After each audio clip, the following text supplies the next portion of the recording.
Decorative tiles often define premium designs, and this workflow will guide you through crafting intricate ones with precision and elegance.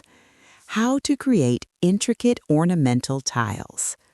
Start by opening Photoshop and creating a new square canvas around 1800 pixels so detailed ornamentation has enough space.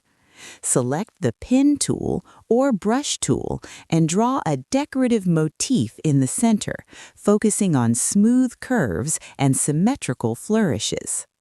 Duplicate the motif and reflect it horizontally using Transform Flip so both sides mirror perfectly.